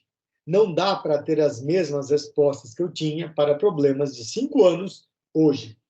Hoje, gente, a empresa que tem sucesso não é a empresa que tem produto. O Mercado Livre, por exemplo, não tem produto, mas ele conhece você. Ele conhece tua necessidade de consumo, ele sabe onde você mora, o que você vive, tua classe social, e ele te informa o que ele tem pronto para ser entregue. Magazine Luiza fez uma revolução no atacado com a Magalu, e hoje está passando dificuldades econômicas, e olha que é uma empresa extremamente estruturada. O que é mais importante é conhecer o cliente, não é ter o produto. O produto você compra e você entrega. A experiência do cliente não tem preço, nem Mastercard paga mais. Por quê? Há um novo paradigma de comunicação. Ela não é mais horizontal de 1 para 1. Você não tem mais uma comunicação de massa. Conheço pessoas que nunca assistiram o Jornal Nacional, por exemplo. Minha mãe falava boa noite, quando o Cid Moreira falava boa noite. Era comunicação horizontal. Hoje, nós estamos numa comunicação vertical. Nós somos prosumidores, nós consumimos e produzimos informação. Estamos em um ambiente em rede, em uma comunicação multidirecional, onde a interação se tornou a palavra-chave da nossa existência. Se Chacrinha falava na década de 80, quem não se comunica se trumbica, hoje nosso lugar ao sol está na web, está na rede. E é muito rápido também. Daqui a pouco, o mãos de pedreiro, ou luvas de pedreiro, não vai ser mais luva de pedreiro, vai ter um outro blogueirinho aí que vai aparecer, um outro influencer, e vai ser responsável por uma nova moda. Tudo ficou muito rápido. E aí vem a grande pergunta, o que é nosso conceito de trabalho? Na década de 80 se falava em empregabilidade, ou seja, quanto mais formado eu for, quanto mais competências eu tiver, mais atrativo eu serei para o mercado.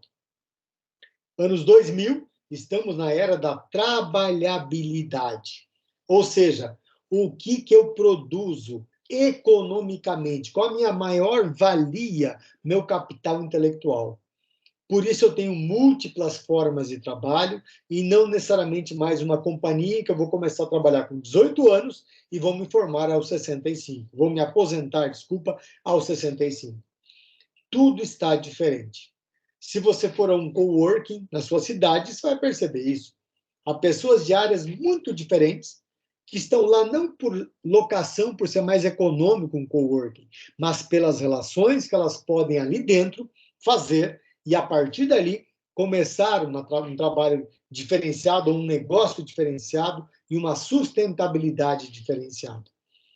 Então, esse novo conceito de carreira exige de nós o quê? Em primeiro lugar, um projeto pessoal em que me faça dono de minha própria história. Isso implica avaliarmos a si próprios o tempo todo e descobrirmos que competências, que soft skills eu preciso desenvolver. É liderança, é relacionamento interpessoal, é inteligência emocional, é criatividade. Eu preciso criar uma identidade profissional. Quem sou eu, Ludovico, profissional, e qual é a minha mais-valia para o mercado? Onde eu posso melhor me adaptar? Aprender a trabalhar com pessoas diferentes, com pensamentos diferentes, deixar o espaço do contraditório florescer. Tem uma música que eu gosto muito, da Maria Gabriela, ela fala o seguinte: se as flores se misturam nos canteiros, as cores também podem se misturar. E é extremamente importante que eu, em minha identidade profissional, entenda esse preceito das cores poderem se misturar, porque elas vão ficar mais bonitas. O arco-íris é lindo, e você, ao passar embaixo, não vai mudar a sua opção sexual. Não se preocupe com isso. Isso é um estigma estúpido do passado que não faz mais sentido. Então, precisa ter um projeto. E esse projeto envolve tempo, envolve investimento e envolve planejamento. E quando eu falo investimento, não é só investimento financeiro, não. Mas é um investimento do que eu vou poder fazer naquela condição. Eu preciso criar a minha identidade no sentido de que, puxa, que predicados eu tenho. Minha mãe falava muito em casa, sempre para mim, para minhas irmãs, você tem que ter predicados, qualidades para ser uma boa esposa, um bom marido. O que eu preciso desenvolver para isso? Eu preciso aprender a falar melhor em público, eu preciso ser menos contido, eu tenho que ser mais expansivo, eu preciso, às vezes, me conter mais. Isso pertence a seu predicado, a seu projeto pessoal. Nessa brincadeira, eu também tenho que aprender a utilizar meu network. Puxa, você tem LinkedIn? O que você posta no LinkedIn? Quantas pessoas te seguem? Quantas pessoas você interage por dia? Já fez o teste de habilidades lá dentro do LinkedIn? Isso vai te tornar visível. Vai te tornar não mais um anônimo, mas vai começar a carimbar o quê? A sua identidade, a sua carreira profissional. E para isso você tem que saber que a carreira é sua. Puxa, o que significa a carreira ser minha? Eu tenho que assumir a minha responsabilidade nesse lugar ao sol. Eu quero chegar lá como gerente, mas eu não vou chegar como gerente, eu vou ter que ter a promoção inicial para supervisor, e eu não posso ficar triste com essa promoção inicial. Você é capaz de se adaptar, de improvisar, você é resiliente? O que é ser resiliente? É tudo dar errado e você ter forças para recomeçar de novo. É levar um 7-1 da Alemanha e no ano seguinte tentar chegar à semifinal da Copa do Mundo. Gente, resiliência envolve saber que o não faz parte da vida. Quem trabalha com vendas tem que exercitar a resiliência o tempo todo, porque trabalhar com vendas é escutar não o tempo todo. Administrar a sua própria vida. O que significa isso? Puxa, tem que ter uma rotina, eu tenho que ser menos volátil ao que o ambiente me promove de problemas ou de negatividades. Eu tenho que administrar o meu comportamento. Não é porque alguém foi grosso ou estúpido comigo que eu vou ser. Não é porque alguém usou a vaga de deficiente porque eu vou ser. Eu sou contra a corrupção, mas eu pego uma caneta emprestada e não devolvo. Isso é corrupção, gente. A corrupção está nas pequenas atitudes. E isso pertence à sua identidade profissional. Ah, eu furo fila. Você não é esperto, você é um bobalhão. Você está sendo demagogo, você está dizendo que você é contrário à corrupção, ao que faz mal às pessoas, e você cortou a fila de alguém. Pensa nisso. Isso faz parte da sua identidade, está no seu DNA. Então, busque, em primeiro lugar, pessoas que possam contribuir com o seu network, que possam te fazer crescer.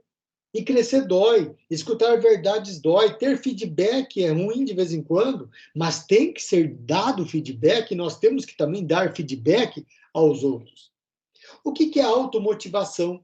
É apaixonar-se todo o tempo pela mesma coisa. É a diferença básica de namorar e casar. Quando você está namorando, você deixa sua namorada na porta da casa dela domingo, meia-noite, chega em casa, meia-noite e meia, tu vai acordar às 5 e liga para ela. Oi, amor, deu saudade. Que lindo, né? Aí vocês conversam 2 horas sobre o nada. E aí você fala, amor, vamos desligar? Vamos.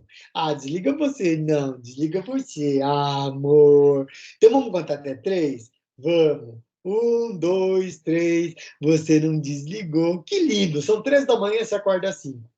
Agora casa com essa criatura, depois de 1 ano, acorde ela meia-noite e fala, amor, deu saudade, corra muito e não deixa nada pontiagudo próximo que ela vai jogar em você. Isso é automotivação. O que me faz me apaixonar por aquilo todos os dias. Que predicados, que qualidades eu vejo naquilo, que missão eu vejo naquilo para ser capaz de me apaixonar por aquilo todos os dias. Isso vale por sua profissão, vale por suas relações interpessoais, por suas amizades, por sua namorada, namorado, namorida, namorida. É assim que a gente começa a se desenvolver. Aprenda a ser flexível. Entenda relações de capital e trabalho. Não é só de CLT que vive o homem. E as outras formas de trabalho também são legítimas. MEI, o chamado microempreendedor individual, ou seja, a formalização de uma atividade e o risco dessa formalização. E lembra, o que vai te dar realização não é necessariamente o dinheiro. Ele vai ser consequência. Mas o que te faz digno, o que te faz deitar na cama e falar, puxa, hoje foi um dia produtivo, foi um dia profícuo, eu consegui fazer aquilo que eu tinha me predisposto a fazer. Eu fiz bem a alguém, eu ajudei as pessoas. Hoje eu vou dormir como um anjinho, porque eu estou fazendo o que eu gosto, cutucando você para que a sua vida seja melhor. Isso me deixa feliz. Independentemente de salário, do meu prolabore, do dia 5 lá. Quando você trabalha só pensando no dia 5 e só o dia 5 é teu dia de felicidade, está errado. Você não está trabalhando. Está sendo escravo de si mesmo, escravo de seu ego. Isso não é crescer. Isso é tornar-se mesquinho. E um dia isso vai acabar. Porque você não vai conseguir mentir para você a vida inteira. Porque a vida tem isso aqui, gente. As chamadas fases. Quando nós somos muito jovens, até nossos 21 anos, né, nós temos uma ânsia de crescer, o ciclo físico, somos bonitos, a lei da inércia não aconteceu, temos o corpo durinho, né, tudo perfeito. Quando você passar dos 35, você vai começar a pensar no chamado caminho da vida. E o teu ciclo espiritual, e quando eu falo espiritual, eu não falo em religião, espiritual no que você acredita, os seus valores, suas crenças. Depois dos 40, estou com uns 49, é muito mais importante para mim ser feliz do que ter razão. É muito mais importante eu me sentir pleno pelo que eu realizo, pelo que eu entrego, do que pelo que eu ganho. Por mais doido que pareça isso.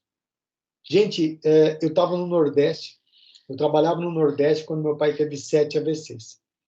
Eu tinha 41 anos de idade.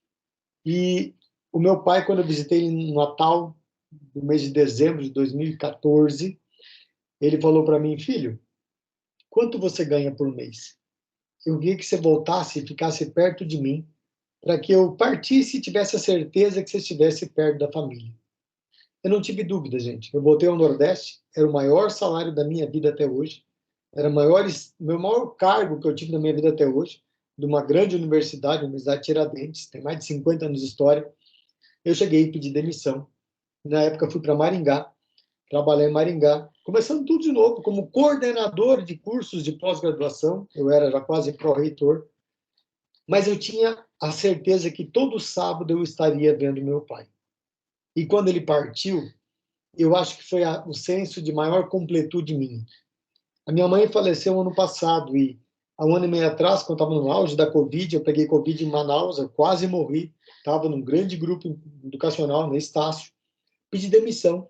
E fiquei 7 meses cuidando de minha mãe. Levando para fisioterapia, dando banho nela, dando papinha na boca, ela já não falava mais, ela só escrevia.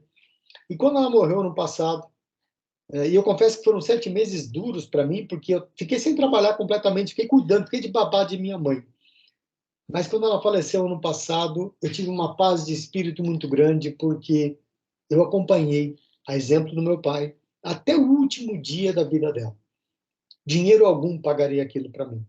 E foi aí, então, que eu vim para a Movedu, estou aqui faz 2 anos, e tive um apoio completo da empresa para poder ficar perto da minha mãe. Ela infartou ano passado. Ela descansou. Mas o caminho da vida e o ciclo que eu levo como comprometimento de ser humano foi muito maior do que o ciclo físico que talvez eu poderia ter galgado se tivesse continuado no Nordeste com um salário bom, ok, mas em frente à praia, maravilhoso. Não me arrependo.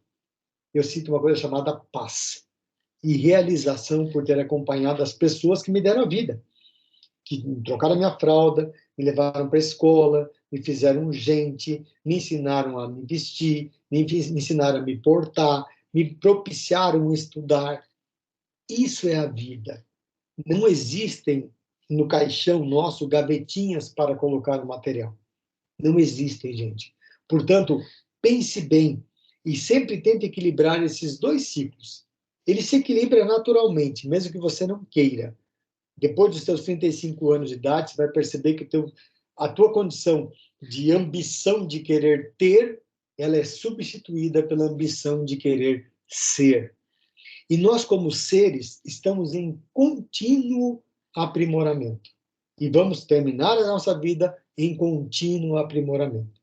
E mesmo que você não acredite em nada, que você seja um ateu, você tem espiritualidade. Porque não acreditar já é uma crença. Mesmo que o não seja a tua crença, é uma crença. E vai te dar valores. E nem por isso você vai ser uma pessoa ruim. Ser ateu não significa ser uma pessoa do mal. Não são sinônimos, gente. São paradoxos, na verdade. Então, tenha certeza que olhe muito para esse ciclo, quando você prospectar a sua vida, que não precisa de uma planilha grande de Excel, pode ser uma folha de papel de pão. Começando devagarinho. O que eu vou fazer esta semana? O que eu vou fazer no mês? O que eu vou fazer no ano? E depois faça um balanço. E tudo bem se não der certo o que você programou. Você pode reprogramar e pode reconduzir. O importante é que você tenha, gente, dentro, perto de você, eu faço isso muito, gente, uma espécie de pote assim, devem estar vendo aí, que são os potes das suas realizações. Tudo que deu certo, você coloca aqui dentro. E depois, no final do ano, você vai lá e abre o pote e lê. Você vai ver como você vai ser feliz pelo que você conseguiu conquistar. Isso é muito importante para a nossa vida. Isso nos permite isso, autoconhecimento. E se eu me conheço, eu traço objetivos. E se eu traço objetivos, eu tenho um plano de ação. E esse plano de ação me leva a aproveitar as oportunidades de carreira que me são ofertadas. O tempo todo nós temos oportunidades. E dizer não é convictamente saber que você está fazendo melhor por você, porque você se autoconhece, você tem objetivos claros e você tem um plano de ação para saber onde você quer chegar.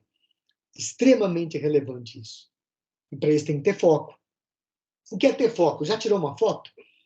Eu tenho que escolher o ângulo. E tirar uma foto não é tirar uma foto, é criar uma foto. O que você fotografou é mais importante que o equipamento que você usou, porque tem uma sensibilidade para acontecer isso. E quando você passa a ter foco, tudo fica mais fácil. Você vai começar a saber que eu preciso ser motivado por resultados. E para isso, eu tenho que estar apto a mudanças, aberto a isso, aberto a novas ideias. Eu tenho que me engajar. O antigo vestir a camisa da empresa é exatamente isso. Eu tenho que ser flexível, eu tenho que ter disponível, estar disponível. Gente, meu WhatsApp da empresa está escrito lá, disponível 24 horas. E eu amo quando alguém me chama fora de horário, porque eu estou disponível e certamente eu vou poder ajudar e contribuir com alguém. É uma oportunidade que se abriu para mim. Eu tenho que ter garra, raça, eu tenho que ter a faca na boca, eu tenho que ter brilho nos olhos, entusiasmo. É o entusiasmo, o brilho que te dá sucesso, não é o sucesso que te dá entusiasmo. É o oposto. O entusiasmo, uma pessoa entusiasmada que acorda feliz. É muito ruim estar com o zangado dos Smurfs do lado, né? Você não tem aquele amigo que você fala, como é que você tá? Ah, não, tá tudo ruim. É horrível, energia negativa tremenda. É muito bom ter entusiasmo nos olhos. Eu trabalhei uma época em Porto Alegre, ele é muito frio, e eu tive uma torção no pescoço, gente. Tinha uma senhora, a dona Madalena, que ela limpava o pavimento da universidade que eu trabalhava, e eu passava, dona Madalena, tudo bem? Ela sempre rindo. Tudo bem, professor, o senhor está tão bonito hoje, vai gravar aula, olha que roupa bonita, hein? Eu casava com o senhor. Uma senhora muito querida. E um dia eu estava tudo torto lá, falei, dona Madalena, estou tudo torto hoje. Ela, eu posso fazer uma massagem do senhor na sua sala? Eu falei, pode, dona Madalena, por favor. Gente, que mãos de fada tinha aquela senhora. E um dia um aluno passou por mim e por ela e falou, oi, tia. Eu chamei ele e falei, escuta, ela é irmã do seu pai e da sua mãe? Eu não sabia. Não, professor. Então, por que você chamou ela de tia? Ela tem nome, é Madalena. A gente não pode chamar as pessoas de tio e de tia. É feio. Você tira o entusiasmo da importância daquela pessoa na cadeia do trabalho da empresa. Gente, é muito sério isso. Eu trabalhei como lixeiro do McDonald's dos Estados Unidos 6 meses. Depois de 3 semanas, eu fui promovido ao chefe do lixo. Só que não tinha ninguém trabalhando comigo, eu era chefe de mim mesmo. Então eu mandava em mim, Domingo, faça isso. Feliz da vida lá e fazia. Mas eu me dava $20 a mais por semana e já evitava ter que comer tanto McDonald's, gente. Foi ótimo. Mas por que eu consegui ser chefe do lixo? Porque eu tinha entusiasmo, eu separava o lixo melhor do que ninguém até então tinha separado. E as pessoas perceberam. E por mais que o lixeiro seja uma pessoa anônima, As pessoas, quando vestem roupa de limpeza, parece que elas ficam invisíveis. É feio isso, nós não reconhecermos o papel e o entusiasmo delas em nos ajudar. Esteja pronto para respostas rápidas aos desafios. Você pode não saber como fazer. Se você souber como aprender a fazer, você vai fazer e você vai ter sucesso. Isso vai te gerar resultado. Cuidado com as armadilhas. Não faça tudo por dinheiro. Não faça tudo por status. Não faça por imposição de alguém, se aquilo é contra seus valores. Resista às pressões externas. As boas ideias, elas exigem coragem. Tenha facilidade para alavancar e pedir apoio. E pedir apoio, para ter apoio, você tem que primeiro conquistar esse apoio. Isso é muito importante. Atenda às necessidades suas de curto prazo. Não espere o dia ideal para fazer aquela viagem em família. Não espere o dia ideal para dar um buquê de flores para quem você admira ou você ama. Não espere o dia ideal para abraçar alguém. Lembra da pessoa que você mais ama agora? Qual foi a última imagem que você deixou? Meus pais foram casados em 64 anos. Minha mãe nunca tomou café da manhã na mesa de casa com a gente, porque meu pai fazia questão de levar o café na cama. Mesmo quando ele andava com andador ou cadeira de roda, ele pedia para a moça fazer o café, botava no colo e levava para minha mãe. E um dia eu perguntei, pai, por que você faz isso? Porque eu deixo o café pronto de vocês, e, de fato, quando eu ia na casa do meu pai mesmo, depois de moço, já homem feito, meu pai fazia o pão como eu gostava e deixava prontinho na mesa. Ele sempre falava uma coisa importante, filho, servir é uma coisa linda, porque servir nos traz alegria a um curto prazo de tempo. Servir faz a outra pessoa perceber o quanto ela é importante para você. E servir não é ser escravo. Servir é fazer com amor. E é verdade, gente. Como eu lembro disso fortemente com meu pai e como foi bom isso ao longo da minha vida profissional e pessoal. Agora, o que te move? O que te faz todo dia acordar com aquele brilho nos olhos, se apaixonar cada dia por que você está fazendo? Para mim, poucas coisas me movem. Entre elas, viajar e andar de moto. Eu amo andar de moto. Tem um galo na cabeça gigante que eu caí uma vez de moto e quase me matei. Mas continuo andando de moto. Amo viajar, mesmo que nem tudo dê certo. Essa pessoa que está aqui do meu lado é minha ex-mulher. Não é porque a minha ex-mulher vai deixar de ser minha amiga e deixar de ter lembranças boas comigo. Essa viagem a gente fez de moto, gente, até o Chile. Esse é o ponto mais alto da Argentina, e nós, era janeiro, chovia muito, você vendo que tem uns pedacinhos de morro aí desmoronados, né? Nós passamos por, infelizmente, uma grande chuva, ficamos 2 dias dormindo no meio do nada, comendo pão e fiame, que é presunto, que as pessoas vendiam nessas montanhas que moravam, tomando pinga à noite para esquentar, dormindo em barraca. E nessa foto, quando nós saímos para, enfim, chegar ao Chile, ela me abraçou, falei, tira uma foto aqui, meu amor. Ela falou assim, na próxima viagem traz a sua mãe, que cobra não morre no deserto. Ela conhecia bem a sogra, né? Gente, mas se eu não tivesse feito essa viagem, eu não tinha essa condição de contar isso para vocês hoje. E como me motivou, eu esperei o ano todo para fazer a viagem de moto com ela. Ela odiou. Nós nos separamos não por causa da viagem de moto, tá? Mas continua minha amiga, não tem problema nenhum. E até falo para ela que eu uso as fotos dela, parece que eu dou até hoje. Aqui também, fomos à Argentina. Eu fui lá para trabalhar, fui lá para dar aula de português para estrangeiros. Vamos lá no Caminito, muito bacana. Estivemos em Paris, fiquei 6 meses em Paris dando aula de português para estrangeiros. Trabalhando, gente, olha lá. E ela conheceu Paris junto comigo. Repito, é minha ex-mulher, mas não deixa de ser minha amiga. Foram bons momentos que vivemos juntos. Aqui, nos Estados Unidos, Harvard, tive 2 anos em Harvard, trabalhando. Aqui visitando a Google, depois a Apple. Aqui, mergulhando em Maragogi, junto com ela, eu morria de medo de água. Olha quando tem borbolha, blá, blá, blá, de medo de mim. Mas é que me dá combustível para continuar aqui no Xingó, lá no Nordeste, onde morreu aquele ator da Globo com a Camila Pitanga. Como eu fui sem a Camila Pitanga, eu não morri, estou vivo aqui falando com vocês hoje. Olha que bacana, né? Aqui, Salvador, a cidade mais eclética, mais linda deste país que eu já conheci. Aí é na Igreja do Bonfim, na cerimônia de lavar os pés das pessoas na porta da igreja.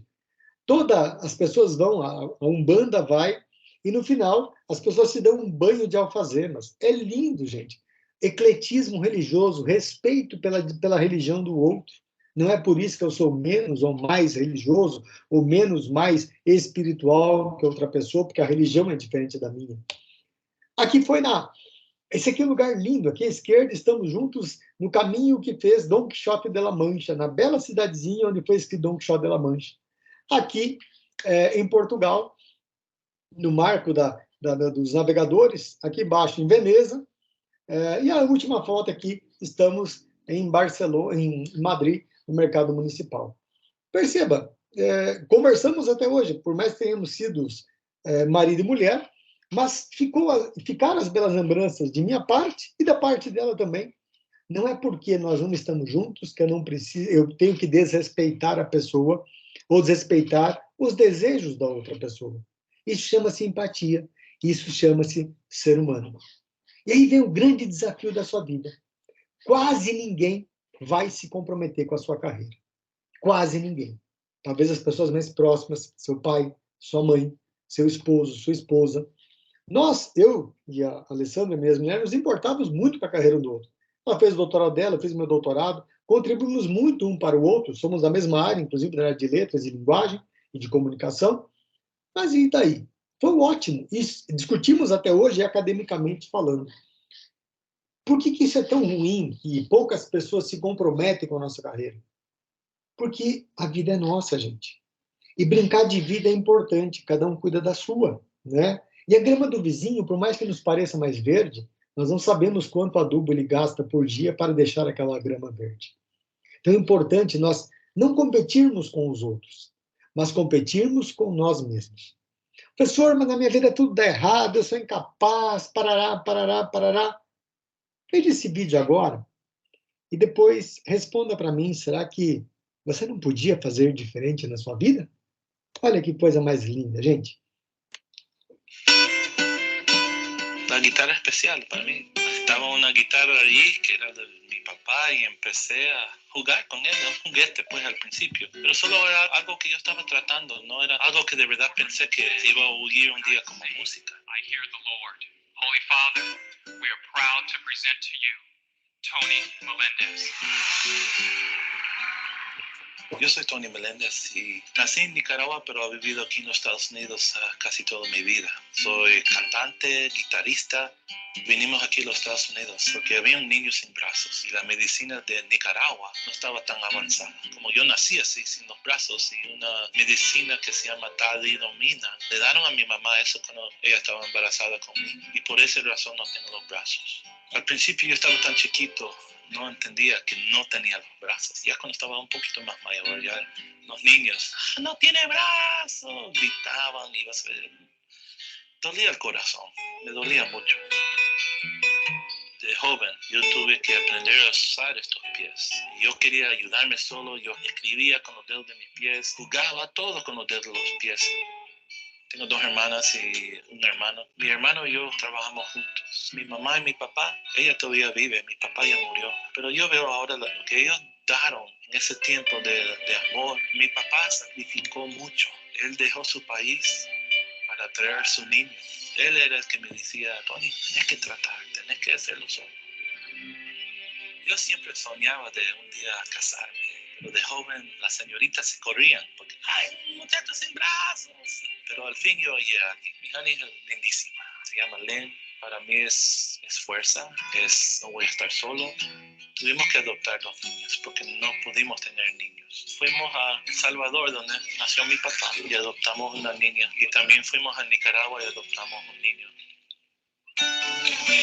La música empezó de chiquitito. Mi mamá cantaba, mi papá tocaba la guitarra. Yo creo que yo recibí eso también. No lo puedo dejar como se afina normal para yo poder tocar la guitarra. Pero afinar la guitarra es diferente. Y yo practicaba tal vez unas 6 a 7 horas. Y con eso la música empezó a oírse como música.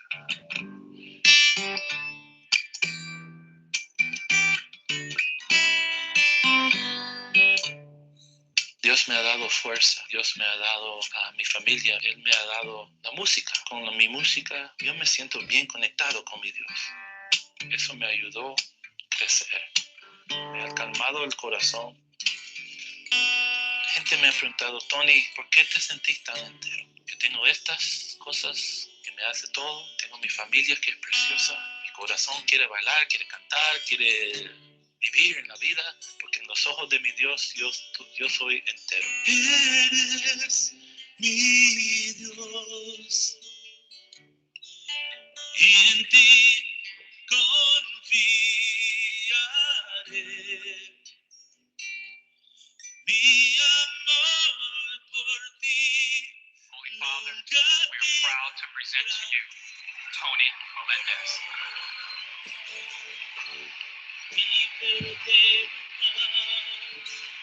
Day is like no other day before. Even more, you and I will never be the same.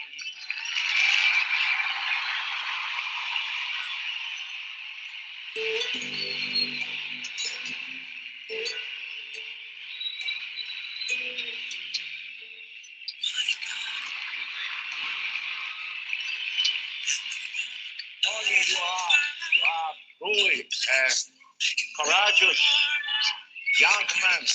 You are giving hope to all of us. My wish to you is to continue giving this hope all the Dios siempre está en mi vida. En ese momento es como si Él me dijo a mí, Tony, tenés que ir a trabajar, tenés que cantar, tenés que ayudar, tenés que ser mis pies, tal vez mis manos. Y empecé a viajar y cantar, a hablarle ahora a los jóvenes del mundo. Yo veo a una persona como usted, que tiene los brazos, las piernas, tienen todo. Y dicen, no puedo. Sí pueden. Me han preguntado a mí, Tony, ¿a dónde están los milagros? Y yo siempre digo esto. Yo veo una mano. Y cuando levantan la mano, para mí eso es un milagro. Por favor, no me digan que no pueden. No me digan que no pueden, porque ustedes pueden hacer mucho más. Solo levántense y digan, yo quiero, yo puedo, yo voy a moverme para adelante. Tienen un mundo que solo está esperando las manos de usted decir sí. You are my God, and the rock on which I stand. I have found my place in your arms of grace. Eu acho que o Tony falou agora é extremamente importante. Há um mundo que só está esperando você dizer sim. E dizer sim implica escolhas, implica naturalmente a gente mudar e transformar o que a gente acredita. E não tenha medo de dar passos atrás e ir passos à frente. Agora, eu prometo uma coisa do fundo do seu coração. Ao se olhar no espelho hoje, antes de deitar, uma coisa que escova o dente, você vai olhar para você mesmo e falar, puxa, tem um mundo que só está esperando eu dizer sim. Esse sim é a sua escolha, é a sua oferta. E eu tenho certeza absoluta que eu estou de frente às pessoas mais competentes, importantes e corajosas deste mundo. Gente, foi muito bom estar com vocês aqui hoje, maravilhoso. Se alguém quiser ter alguma pergunta, eu estou aqui à disposição. Enfim,